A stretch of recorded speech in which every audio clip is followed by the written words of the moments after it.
When it comes to Santa Clara's most stressful jobs, being an emergency dispatcher has to be near the top of the list. You're the first line of defense for police, fire, and medical emergencies, so when someone dials 911, it's you who answers the phone. That's not a great position for the faint of heart, but for people who like to go to bed knowing that they made a difference, it's perfect. Know who else is perfect for? Vampires. That's because the Santa Clara Emergency Communications Division is headquartered deep underground in a sunless building known as The bunker. We're going to the bunker. You just heard Police Captain Diana Bishop, who showed me both the bunker and the site of the new Emergency Dispatch Center, which is scheduled to open in early 2010. That building will be above ground and well ventilated, not to mention chock full of new equipment thanks to a contract recently approved by the City Council. But the new building currently sounds like this. So the heroes behind every 911 call are left with the bunker. This is Lieutenant Paul Kaufman of Police Communications. This is our current dispatch center. This building is kind of a self-contained building there's food, cots.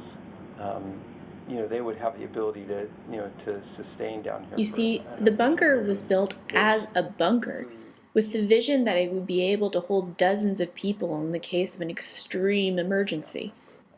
That's great if you're trying to survive the nuclear apocalypse, but what if you're just trying to go to work? With the shifts we work, a lot of times it's dark when we get here in the winter and it's dark when we get off. So we're kind of looking forward to having new windows and being able to see, it's daylight outside, that type of thing.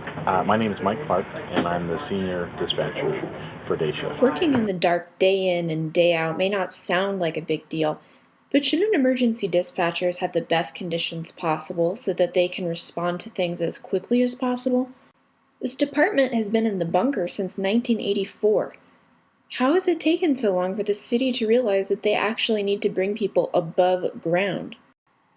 Clearly, there's only one answer. So the dispatchers are vampires. After all, Motorola, the company the City Council approved to provide state-of-the-art equipment to the new center, has a logo that looks suspiciously like a bat.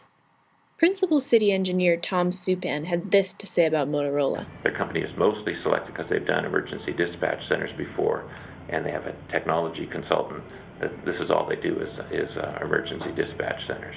A reasonable explanation.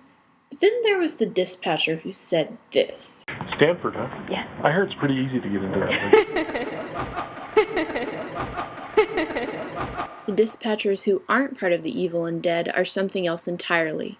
Everyday heroes who have been kept out of the spotlight for far too long. For Silicon Valley Pulse, I'm Marie Baca.